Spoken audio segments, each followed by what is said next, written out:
Сайн байцгаана уу? Янз маж тань байна. За 93-ийн 1 болон 8. Ах トゥ усын хараар хайрлахаа үргэлжлүүлээ. Есүс Христ өчтөрч, өнөөдөрч хэвээрээ бөгөөд мөнхөд хэвээрээ байна. За тэгэхээр бид нар баптизмын талаар тодорхой ганцхан асуултанд хариулъя гэж бодсон юм. Марк 1:7-8. Тэр тунхаглаж Иохан баптисыг хэлж байгаа. Надаас хүчрэг нэгэн араас минь ирж байна. Би доош бүхийж түүний шаахан сурыг тайлахч зохисгүй. Би танад усаар баптизм хүртээсэн. Харин тэр танад ариун сүнсээр баптизм хүртэнэ гэв. Марк 1:7-8. Тэгэхээр энд ариун сүнс ба галаар гэж бас мөрч орчуулганд хийсэн байдаг. Галан баптизм болоо өөрчил яг Есүс өөрөө бидний өмнө бидний гин нүглийн төлөө үхэлд өөрийгөө тушааж байгаа. Тэгэхээр яг Есүс Христийн нэрээр тушаагддаг тийм хүмүүс бас байна л да. Анхнаасаа бүр тийм дуудлагатай зорилготой. Тэрнээс бусад хүмүүст бол тэр нь бол өөр тэр төрлийн баптизм болоо биш юм байгаа. Харин энд байгаа ариун сүнсийн баптизм тэр би танарт усаар баптизм хүртээсэн гэж хэлж байна. Усан баптизм бол гимшлийн баптизмын нэг. Усан баптизмыг маш хагарал байдаг л да. Одоо усан баптизм дээрээ жоох ус асгасан ч болно. Усан заавал булхах ёстой ч гэдэг юм уу. Янз янзын тэрнээс болоод хагарал үүссэн байдаг. Би бол аль баптизмыг хэлэгжсэн байгаа. Нэгдүгürt нь би усанд булхахаас үхтлээ гэдэг ус учраас живжсэн учраас усан баптизм хийлгээгүй би зүгээр одоо үгдийн дээр нь одоо ус цацаад баптизм хийлгсэн тийм хүн байсан. Тэгээ хамгийн сүүлд нь усан баптизм хийлгэж байгаа хүмүүсийг хараад тэнд идэвхтэй чөлөөл би хийжсэн л та тэгсэн чинь чөтгөр надад өгүүлсэн байна. Чи ямар усан дотор булхсан биш үү? Гэдэл намайг чи ямар баптизм хийлгсэн биш үү? Чихэн дээр өгүүлж эхэлсэн байна. Тэгээ яг тэр үед тухайн үед би далаад явжсэн бас тэр залуучтай баастар бас миний христээр би баптизм хийж өгөөч гэж гуйсан байна. Тэгээ усан дээр очиод тэр хоёрыг барихаас өмнө би бурхан намайг ариусаар ингээд үнэхээр унгаагаад тэгээ би усан дотор шууд унтсан. Тэгээд өөрөө баптизм хийлгсэн байж нөгөө нь татаж гаргасан байна. Тэгэхээр би бол эндээс баптизм болж баргалдаасаа гэж үнэхээр хүсэхгүй байна. Гэхдээ үнэхээр баптизм хийх үед усан дотор ингээд булхаад гарах үед таны хуучин хүн гим нүгэлтэй тэр нөхдүүд бүгдээ алга болдог байгаа. Ялангуяа чөлөөлтүүд бас маш болдог байгаа. Хуучин байсан хүнтэй холбоотой байсан янз бүрийн гим нүглийн хүлээсүүд бүгдээ тасарч алга болдог байгаа. Тэгэхээр баптизм маш чухал. Тэгээ баптизмын гол юм нууцуудыг бас нууцсан байдаг. Тэрнээс болоод маш олон маргалдаанууд үүсдэг байгаа.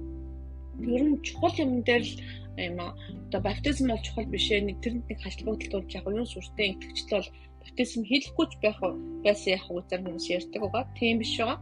Дөнгөж итгэнгүүтээ өрт хийлэгдэг. Одоо болохоор зад баптизм хийлгээс өмнө ном уншин мэднэ, сургаал хичээлтэй байх ёстой ч гэх юм уу. Янз янзын зүйлүүдийг одоо нэмсэн байдаг. Би хувьдаа Библиэл дагах ёстой гэж үздэг байгаа. Жишээлбэл Иесус итгэнгүүтээ би Иесусыг итгэж байна, намайг баптизм хийгээч гэдэг хуучин шинэ гэрэн дээр дандаа тэгээд баптизм хийлгсэн байдаг байгаа. Тэр хүмүүс хичээл номд сурсан хүмүүс гин бол хийж мэдэхгүй. Гэхдээ тухайн сүмийнхаа мэдээж заавар зөвлөгөөг болон пасторхаа тэр асуудлуудыг бол та бүхэн бол одоо заавруудыг давхан зүйтэй хаа гэж би бол хувьдаа бодож байна. Гэхдээ баптизмын талаар бас өөртөө олж унших юм талаас маш чухал аа шүү. Тэр Үлс 8:14-21 танарт уншиж. Симон хүртэл итгэсэн бөгөөд баптизм хүртсэний дараа Филиппийг дагах болж гайхамшигуд болон тэмдгүүд үлдгэхийг харан үргэлж гайхаж хоцордог байв. Тэгэхээр Филипп бол гайхамшиг тэмдэг үлддэг хүмүүс сайн мэдээгээр явж байсан гэсэн. Самарн Бурхны үгийг бүлээн авсыг Иерусалим дахь элчнэр сонсоод Петр Иоханнаар тэдэн рүү явуулав. Тэд ирж тэдэнд ариун сүнсийг авахын төлөө залбирчээ. Учир нь тэдний хинч ариун сүнс хараахан буугаагүй байсан бөгөөд тэд эзэн Есүсийн нэрээр зөвхөн баптизм хүртсэн байжээ гэж. Тэгэхээр их хүмүүс болохоор одоо Есүсийн нэрээр баптизм хүртэхэд ариун сүнс орж ирдэггүй гэж зөндөө олон маргаан байдаг л да. Би маргалдаасаа гэж бодохгүй байна. Библиэл дээр юу гэж байна гэдгийг л танаар харах хэрэгтэй. Би энд ямар нэгэн теологийн асуудлуудыг л хэлэх гэж хэлээгүй шүү. Та нар өөрсдөө уншаараа. Үлс 8:13-17-21 тэгээд юу гэж эзэн танд ойлгох вэ гэдэг бол чухал. Энд байгаа Симон сүлдээ би ч гэсэн надад мөнгө өгчөөж ариун сүнсээр баптизм хүртээдэг болчих гэж хэлжсэн тохиол байгаа. Даанч тэгээд элчин бол тэрийг зөвшөөрөөгүй та буруу зүрхсэтгэлтэй байна. Төрхний чинь буруу гэж хэлсэн маа. Тэр Симон гахамшиг хараад дагаад баярлал явж исэн гэсэн. Тэгэхээр Филипп маань тэр гайхамшиг үлдчихсэн баг. Гэтэл Филипп бол яасан мэн эзэн Есүсийн нэрээр зөвхөн баптизм хүртсэн баг. Усан баптизм хүртсэн байхгүй. Гэтэл ариун сүнс хараахан буугааг байсан баг тэд нар тэр. Орондонд хийн явсан, ардаас нь хийн явсан гэж Питер Йоханаар ирж байгаа байхгүй. Тэгэд тэд нар байсан байна. Тэгээд тэр хоёр тэдэн дээр гараа тавихад тэд ариун сүнсийг хүлээн авч байлаа.